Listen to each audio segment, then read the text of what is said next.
Hello students, स्वागत है आप सबों का। तो आज के वीडियो में हम लोग देखेंगे केमिस्ट्री 12 केमिस्ट्री मॉडल सेट 2 का ग्रुप बी का आंसर। ठीक है, ग्रुप ए में जो कि ऑब्जेक्टिव था उसका सॉल्यूशन हम लोग पिछले वीडियो में देख चुके थे। ठीक है, तो आज के वीडियो में हम लोग फिल इन द ब्लैंक्स और शॉर्ट आंसर टाइप क्वेश्चन का सॉल्यूशन देखेंगे। ठीक है, अगर यदि आप लोग चैनल पर नए हैं तो चैनल को सब्सक्राइब कर लीजिएगा और अपने दोस्तों के साथ शेयर कर लीजिएगा।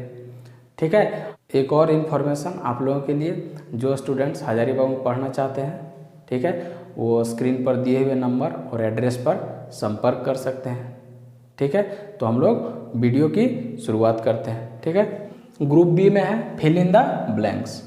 सबसे पहले देखते हैं 21 नंबर question. The phenomenon of zig zag motion of colloidal particle is known as. ठीक है, ये सरफेस केमिस्ट्री से पूछा गया क्वेश्चन है। फिल इन द ब्लैंक्स हो रहा है कि कोलाइडल पार्टिकल का जो जिग जैग मोशन होता है, ठीक है, जिग जैग मतलब टेढ़ा मेढ़ा, ठीक है, टेढ़ा मेढ़ा मूवमेंट जो होता है कोलाइडल पार्टिकल का, उसको क्या बोलते हैं? उसको बोलते हैं हम लोग Brownian motion. Brownian BROWNIAN Brownian motion या ब्राउनियन मूवमेंट जो बोल सकते हैं। ठीक है, यहीं से एक और क्वेश्चन अराइज हो सकता है, जैसे जो कोलाइडल पार्टिकल है, ठीक है, कोलाइडल पार्टिकल से जब लाइट होकर गुजरता है, ठीक है, तो उसका स्कैटरिंग हो जाता है। ठीक है, तो यहाँ से क्वेश्चन क्या अराइज हो सकता है? The phenomenon of scattering of light by a colloidal particle is known as. ठीक है, तो कोलाइडल पार्टिकल से लाइट का जो स्कैटरिंग होता है उसको हम लोग क्या बोल देते हैं? Tyndall effect. ठीक है, कहीं एक और क्वेश्चन अराइज हो सकता था, इसलिए हम यहाँ पर बता दिए। ठीक है, बढ़ते हैं अगले क्वेश्चन की तरफ। Question number 22। The impurities associated with the minerals are collectively known as. Minerals के साथ जो इम्प्योरिटी एसोसिएट होता है, इम्प्योरिटी जुड़ा हुआ होता है, ठीक है, तो उसको हम लोग क्या बोलते हैं? गैंग। ठीक है, उसको बोलते हैं हम लोग गैंग, GANGUE। ठीक है, तो मिनरल्स के साथ जो इम्प्योरिटी होता है, ठीक है, तो उसको हम लोग क्या बोलते हैं? गैंग। ठीक, बढ़ते हैं अगले क्वेश्चन की तरफ। Question number 23। The halogen which does not show variable oxidation state. पूछ रहा है कि वैसा हेलोजन जिसका वेरिएबल ऑक्सीडेशन नंबर नहीं होता है, एक ही ऑक्सीडेशन नंबर होता है, वो कौन सा हेलोजन है? तो वो हेलोजन है फ्लोरीन, FLUORINE, फ्लोरीन। ठीक है, हेलोजन जो कि 17th ग्रुप होता है। 17th ग्रुप में कौन कौन एलिमेंट होता है? फ्लोरीन, क्लोरीन, ब्रोमीन, आयोडीन और स्टेटिन। ठीक है, तो फ्लोरीन का ऑक्सीडेशन नंबर कितना होता है? -1। ये मोस्ट इलेक्ट्रोनेगेटिव एलिमेंट है, इसलिए इसका ऑक्सीडेशन नंबर फिक्स होता है। ये कोई भी कंपाउंड में, कोई भी कंपाउंड में प्रेजेंट रहे, उसका आंख बंद करके ऑक्सीडेशन नंबर कितना लिख देना? -1। इसके अलावा जितना भी हेलोजन एलिमेंट है, chlorine, bromine, iodine, statin, fluorine को छोड़कर सबका ऑक्सीडेशन नंबर वेरिएबल होता है। ठीक है, अलग अलग कंपाउंड में ये फ्लोरीन को छोड़कर जितना भी हेलोजन है, सबका ऑक्सीडेशन नंबर अलग अलग होता है। ठीक है, सिर्फ फ्लोरीन का फिक्स होता है। तो यहाँ पर बोल रहा है जिसका ऑक्सीडेशन वेरी नहीं करता है, तो कौन हो जाएगा आंसर? फ्लोरीन। ठीक है, अब बढ़ते हैं अगले क्वेश्चन की तरफ। Question number 24। The outer electronic configuration of chromium. ठीक है, क्रोमियम पीरियोडिक टेबल में किस ब्लॉक का एलिमेंट है? डी ब्लॉक का। ठीक है, इसको क्या बोलते हैं? डी ब्लॉक एलिमेंट को ट्रांजिशन एलिमेंट भी बोलते हैं। तो क्रोमियम का ऑक्सीडेशन नंबर कितना होता है? 24। इसका देख लेते हैं इलेक्ट्रॉनिक कन्फिगरेशन। इलेक्ट्रॉनिक कन्फिगरेशन इसका होता है आर्गन 4s2, यहाँ पर कितना हो गया? 20 और हो गया D4। ठीक है, आर्गन 4s2 3D4, ये हो गया इलेक्ट्रॉनिक कन्फिगरेशन। ठीक है, जनरल स्टूडेंट जिसको थोड़ा नॉलेज नहीं होता ये लिखता है, ये लिखिएगा तो क्या हो जाएगा आपका? इलेक्ट्रॉनिक कन्फिगरेशन क्या हो जाएगा? गलत हो जाएगा। ठीक है, जब भी हम लोग इलेक्ट्रॉनिक कन्फिगरेशन लिखते हैं तो उसको उसकी स्टेबिलिटी को ध्यान में रखते हैं। स्टेबिलिटी कहने का मतलब हाफ फील्ड या फुल फील्ड इलेक्ट्रॉनिक कन्फिगरेशन जो होता है वो क्या होता है? ज़्यादा स्टेबल होता है। तो देखिए यहाँ तो S में तो फुल फील्ड है, लेकिन D हाफ फील्ड भी नहीं है और फुल फील्ड भी नहीं है। D में टोटल कितना इलेक्ट्रॉन होता है? 10, और 10 का आधा कितना हो गया? 5, मतलब D5 रहेगा तो ज़्यादा स्टेबल रहेगा। अब देखिए तो हाफ फील्ड क्या होता है? हाफ फील्ड या फुल फील्ड इलेक्ट्रॉनिक कन्फिगरेशन क्या होता है? ज़्यादा स्टेबल होता है। तो यहाँ से एक इलेक्ट्रॉन हम लोग यहाँ पर शिफ्ट कर सकते हैं। तो इलेक्ट्रॉनिक कन्फिग्रेशन इसका कुछ चेंज हो जाएगा, AR आर्गन 4s1 और 3d5। अब देखिए यहाँ भी हाफ फील्ड, यहाँ भी हाफ फील्ड, ये स्टेबल इलेक्ट्रॉनिक कन्फिग्रेशन हो गया। तो ये इलेक्ट्रॉनिक कन्फिग्रेशन क्रोमियम का क्या हो जाएगा, सही हो जाएगा। ठीक है, अब यहाँ पर हम लोग को क्या बोल रहा है, आउटर इलेक्ट्रॉनिक कन्फिग्रेशन। देखिए आउटर में यही ना है, तो हम लोग यहाँ पर लिख देंगे आउटर इसका हो जाएगा 4s1 और 3d5, ये हो जाएगा आंसर। ठीक है, बढ़ते हैं अगले क्वेश्चन की तरफ। Question number 25, the sugar in RNA। RNA में कौन सा शुगर होता है, तो RNA में शुगर होता है राइबोस। फुल फॉर्म ही है इसका, RNA का फुल फॉर्म क्या होता है, ribose nucleic acid. Nucleic acid दो तरह का होता है। ठीक है, कौन कौन, RNA और DNA। RNA का फुल फॉर्म यहाँ पर कभी कोई पूछ देता है, लिख लीजिए RNA।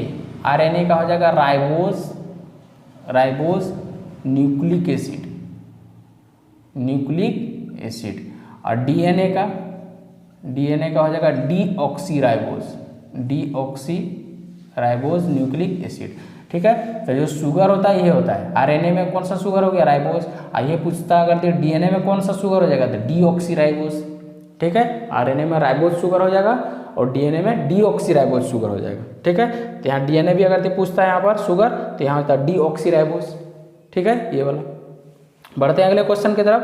Question number 26, natural rubber is a polymer of.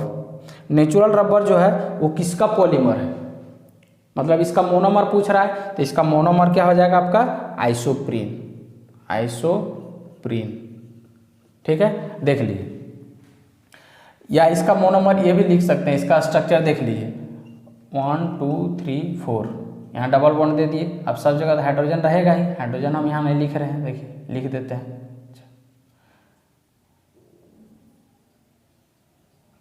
ये देखिए, तो यहाँ से नंबरिंग करेंगे 1 2 3 4, इसका हो जाएगा क्या, 2 मिथाइल 1,3 ब्यूटाडाइन। ठीक है, इसी को क्या बोलते हैं, आइसोप्रीन। तो यहाँ पर आइसोप्रीन के जगह पर ये भी लिख सकते हैं 2 मिथाइल 1,3 ब्यूटाडाइन। तो ये हो गया नेचुरल रबर का क्या हो गया, मोनोमर। 2 मिथाइल 1,3 ब्यूटाडाइन, इसी को बोलते हैं आइसोप्रीन। ठीक है, आइसोप्रीन भी लिख सकते हैं, या फिर 2 मिथाइल 1,3 ब्यूटाडाइन भी लिख सकते हैं। ठीक है, एक और कभी कभी क्वेश्चन पूछ देता है यहाँ पर कि ये जो होता है वो सिस फॉर्म में होता है इसका मोनोमर, या फिर ट्रांस फॉर्म में। ठीक है, तो इसको इस तरह ये याद रख सकते हैं, सिस 1,4 पॉलीआइसोप्रीन, ये भी इसका मोनोमर हो गया। मतलब ये जो इसका जब पॉलीमर बनता है तो ये जो मोनोमर होता है किस फॉर्म में होता है, सिस फॉर्म में। ठीक है, आप लोग आइसोमेरिज्म अगर कुछ थोड़ा मोड़ा पढ़े होंगे तो वहाँ पर दो तरह का, एक सिस आइसोमर, एक ट्रांस आइसोमर। ठीक है, तो जो आइसोप्रीन होता है वो किस फॉर्म में होगा, सिस फॉर्म में। ठीक है, ये भी ध्यान में रख लीजिए, कभी कभी कंपटीशन में भी, जनरली कंपटीशन में जो पूछता है यही पूछता है। ठीक है, बोल देगा the monomer of natural rubber is cis 1,4 polyisoprene, trans 1,4 polyisoprene, both, none of these, ऐसे करके ऑप्शन दे देगा। याद रखिएगा कि जो नेचुरल रबर का मोनोमर होता है वो सिस फॉर्म में होता है। ठीक है, बढ़ते हैं अगले क्वेश्चन की तरफ। Question number 27, chemical used for reducing pain. ठीक है, वैसा ड्रग्स, वैसा केमिकल जो दर्द को कम करने के लिए यूज होता है उसको क्या बोलते हैं, उसको बोलते हैं एनाल्जेसिक्स, ANALGESICS। ठीक है, उसको क्या बोलते हैं, एनाल्जेसिक्स।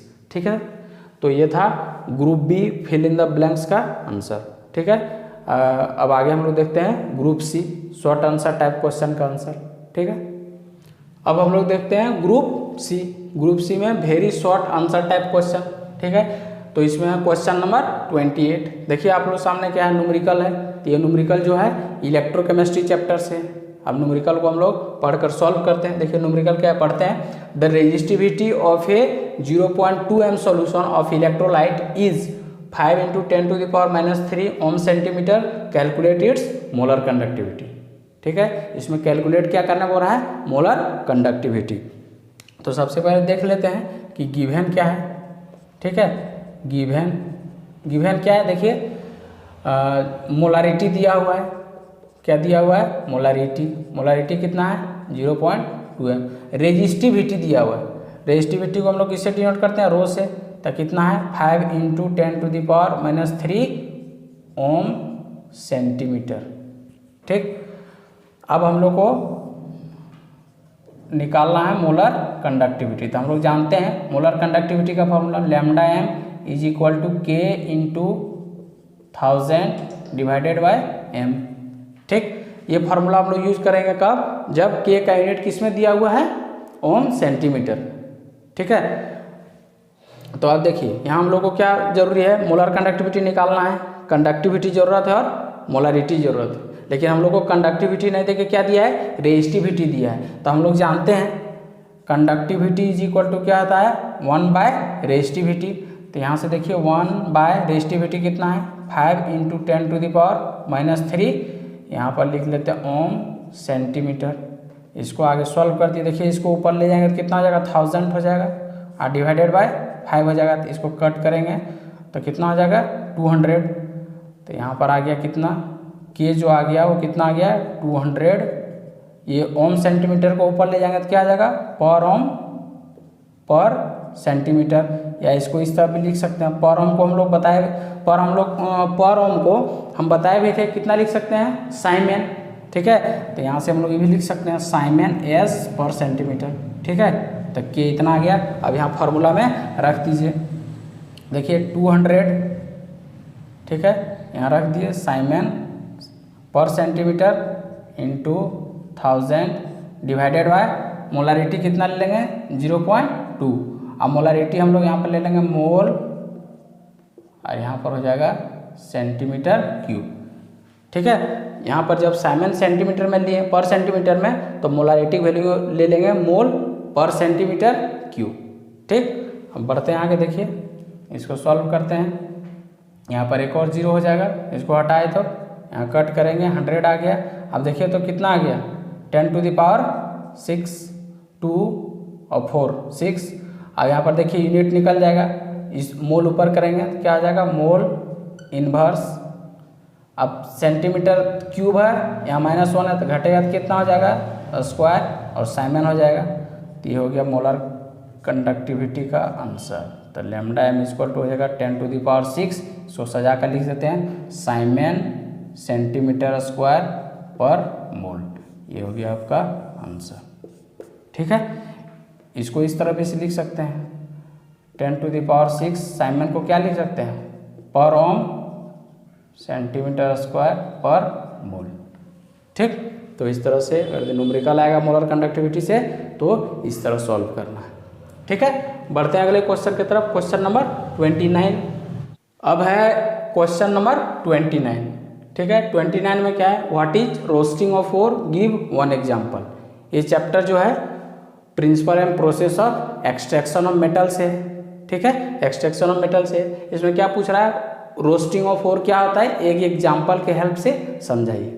ठीक है, तो जब भी हम लोग सल्फाइड ओर्स को, ठीक है, जब भी हम लोग सल्फाइड ओर्स को एक्सेस ऑफ एयर, ठीक है, in presence of excess oxygen जब हीट करते हैं, ठीक है, तो मेटल का क्या देता है, ऑक्साइड देता है, और sulphur dioxide gas SO2 gas क्या होता है, लिबरेट होता है। ठीक है, इसको हम लोग लिखते हैं when sulphide ores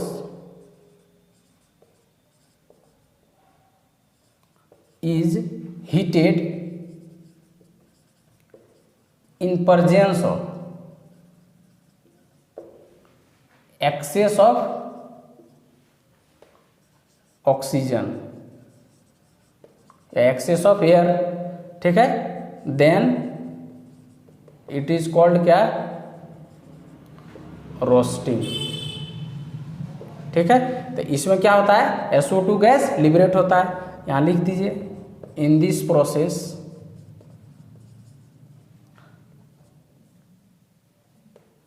sulphur dioxide gas SO2 gas is liberates मतलब निकलना। ठीक, अब एक एग्जाम्पल बोल रहा है तो यहाँ एग्जाम्पल लिख लीजिए। देखिए सल्फाइड ओर्स है तो जिंक सल्फाइड ले लिए, एक्सेस ऑफ ऑक्सीजन के प्रेजेंस में क्या किए, हीट किए। ठीक, इसका मतलब क्या हो गया, हीटेड। तो यहाँ से क्या देता है, मेटल का ऑक्साइड देता है, लिबरेट क्या होता है, सल्फर डाइऑक्साइड गैस। ठीक, अब इसको क्या किए, बैलेंस कर दीजिए। देखिए यहाँ पर 2ZnS है, 2Zn। अब यहाँ पर देखिए सल्फर कितना है, 2 है, यहाँ 2 कर दिया। अब ऑक्सीजन कितना हो गया, 2 और 4 6, तो यहाँ 3 दे दीजिए। ठीक, ये हो गया आपका बैलेंस्ड केमिकल इक्वेशन। ठीक, तो ये था रोस्टिंग ऑफ ओर।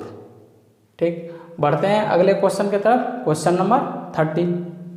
अब देखते हैं हम लोग क्वेश्चन नंबर 30। क्वेश्चन नंबर 30 में क्या है, on what ground can you say that scandium is a transition element but zinc not.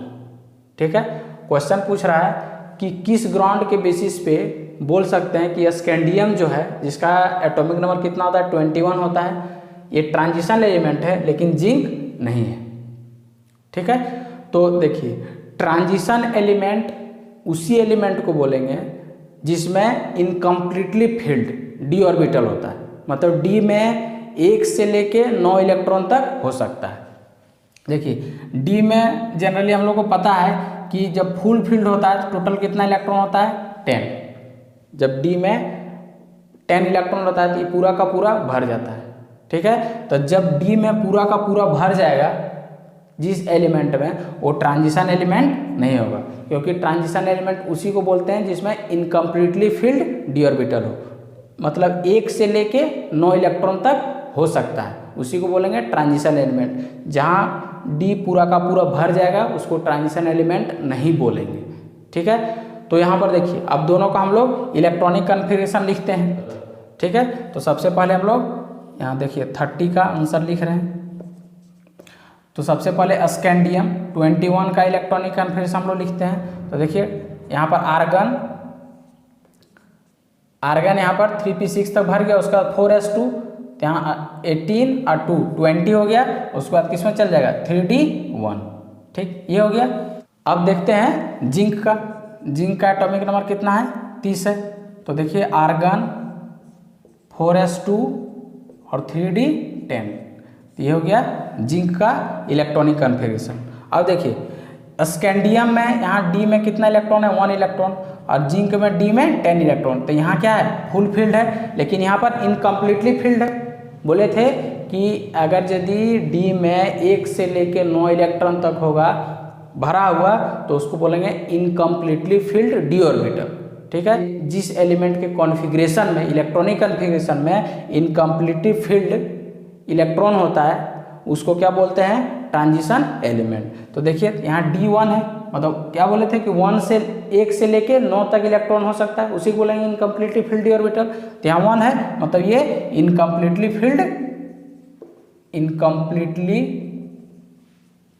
Field D orbital है, फील्ड डी ऑर्बिटल है। लेकिन यहाँ पर कंप्लीटली फील्ड डी ऑर्बिटल है, कंप्लीटली फील्ड डी ऑर्बिटल है।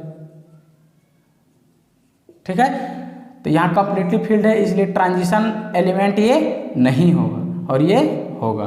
तो यहाँ पर अगर ये बोलेगा कि ऑन व्हाट ग्राउंड, तो यहाँ पर इलेक्ट्रॉनिक कन्फिगरेशन लिख के आप लोग बोल दिया कि in case of scandium it has incompletely field D orbital, but in case of zinc it has completely field D orbital. So scandium is a transition element but zinc is not. ठीक है, अब है question number 32 number question में क्या है, define the following. First है peptide linkage, ए है peptide linkage, B है डीनेचुरेशन ऑफ प्रोटीन। ठीक है, तो ये जो क्वेश्चन है वो है चैप्टर बायोमोलिक्यूल्स। ठीक है, तो जिसमें डिफाइन करने बोल रहा है पेप्टाइड लिंकेज क्या है और डीनेचुरेशन ऑफ प्रोटीन क्या है। ठीक है, तो सबसे पहले देखते हैं हम लोग, सबसे पहले देखते हैं पेप्टाइड लिंकेज। Peptide linkage. ठीक है, तो पेप्टाइड मतलब क्या हो गया, प्रोटीन, और लिंकेज मतलब जुड़ना। तो जो प्रोटीन होता है वो बहुत सारा एमिनो एसिड को मिलाकर बनता है। ठीक है, जब एमिनो एसिड एक दूसरे से कंबाइन करता है, ठीक है, तो क्या बनाता है, प्रोटीन बनाता है। और एमिनो एसिड एक दूसरे से जिस केमिकल बॉन्ड से बंधता है, बॉन्डेड रहता है, उसी को बोल देते हैं पेप्टाइड बॉन्ड या पेप्टाइड लिंकेज। ठीक है, तो ये पेप्टाइड लिंकेज तभी बनता है जब एक एमिनो एसिड का, यहाँ पर समझ लेते हैं उसके बाद हम लोग लिखेंगे। देखिए ये हो गया आपका एमिनो एसिड, ये हो गया आपका एमिनो एसिड, ठीक है, ये हो गया एमिनो एसिड। तो मान लेते हैं एक एमिनो एसिड ये है, ठीक है, और दूसरा एमिनो एसिड आपका ये है,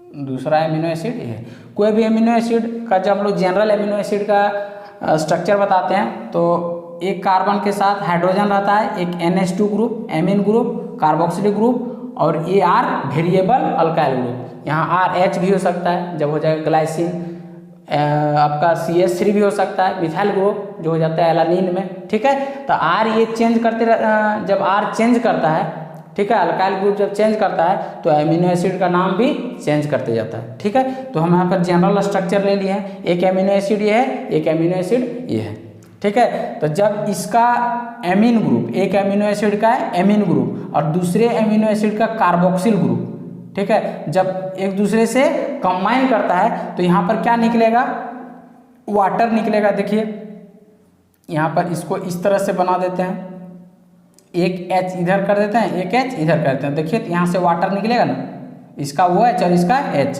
तो यहाँ से इस तरह से कुछ बन जाएगा CrH, यहाँ पर NHCO, फिर इसी तरह यहाँ पर उतार दिए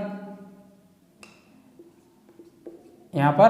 तो देखिए NHCO जो बॉन्ड बना, ठीक है, NH2 और COH के बीच यहाँ से वाटर निकला तो NHCO, ठीक है, इसी को क्या बोलते हैं, एमाइड बॉन्ड, ठीक है। एमाइड ग्रुप होता है ना, functional group CONH2।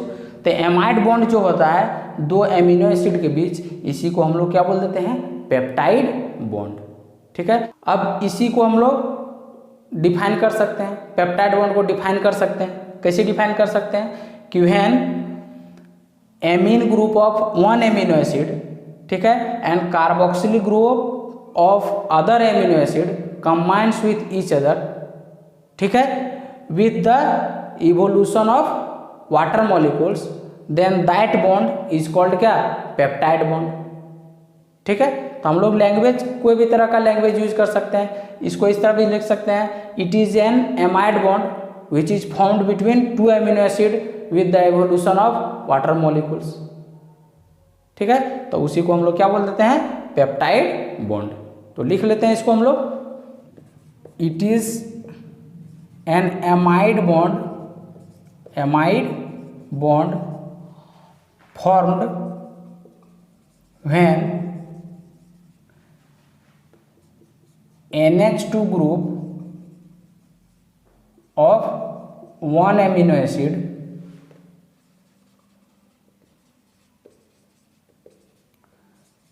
combines with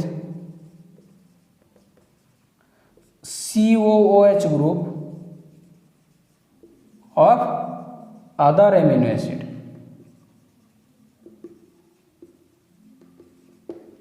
ठीक है। It is an amide bond formed when NH2 group of one amino acid combines with COH group of other amino acid, ठीक है। यहाँ पर अगले पॉइंट पे लिख सकते हैं, in this process evolution of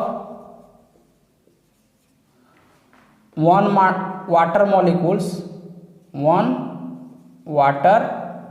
molecules occurs, ठीक है।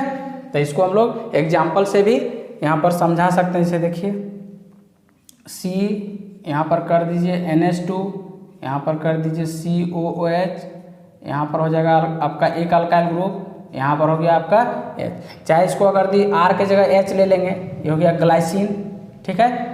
अब यहाँ पर इसका रिएक्शन हम लोग करा दिए किससे, COH, यहाँ पर हो गया आपका NH2, यहाँ पर CH3, यहाँ पर H, ये हो गया ग्लाइसिन। इसको GLY भी लिख सकते हैं, और ये हो गया एलानिन ALA, ठीक है। इसको इस तरह से लिख दीजिए। अब यहाँ से देखिए ये वाटर मॉलिक्यूल्स बाहर निकल जाएगा, यहाँ पर लिख दिए -H2O। अब यहाँ पर उतार दीजिए, C हो गया H, यहाँ पर तो COH उतार दिए, देख लीजिए यहाँ पर हो जाएगा क्या NH और यहाँ पर हो जाएगा CO, फिर इधर हो जाएगा CH3, फिर हो जाएगा H, इधर हो जाएगा NH2।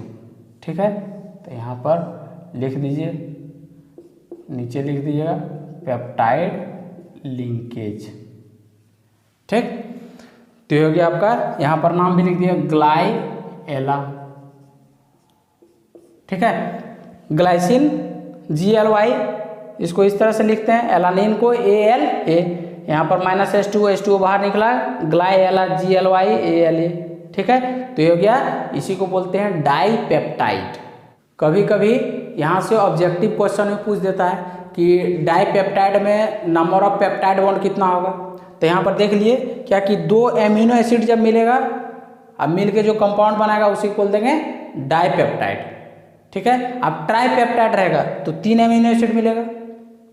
तो डाइपेप्टाइड देखिए, जब 2 एमिनो एसिड मिल रहा है तो यहाँ पर देखिए क्या कि 1 पेप्टाइड बॉन्ड बन रहा है।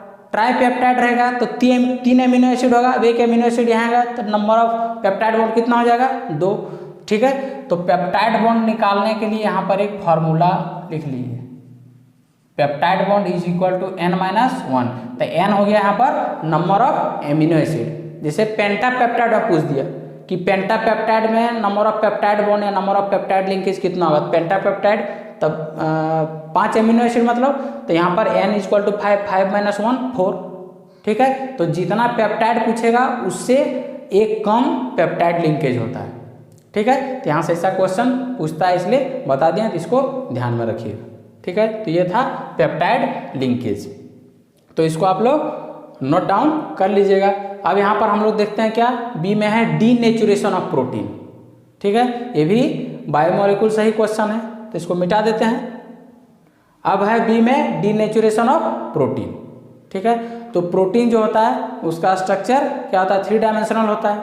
ठीक है, और जो नेचुरल प्रोटीन होता है उसको क्या बोलते हैं हम लोग, native protein.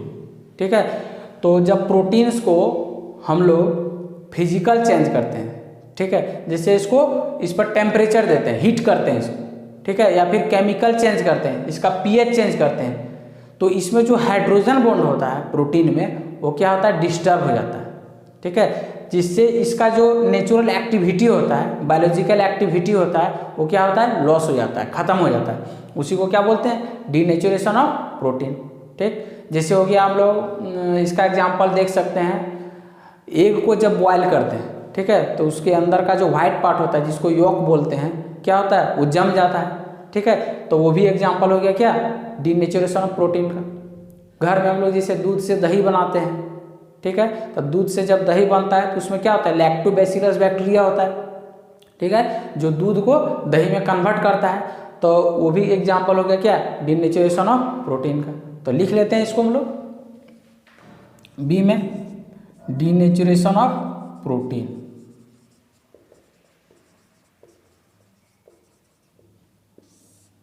When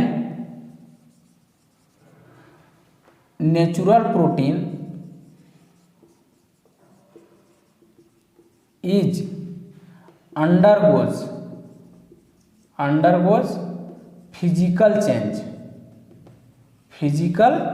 change like जैसे चेंज इन टेम्परेचर और chemical change like change in pH, then hydrogen bond in protein get disturb. Hydrogen bond क्या होता है, डिस्टर्ब हो जाता है, एंड ड्यू टू दिस इस कारण से प्रोटीन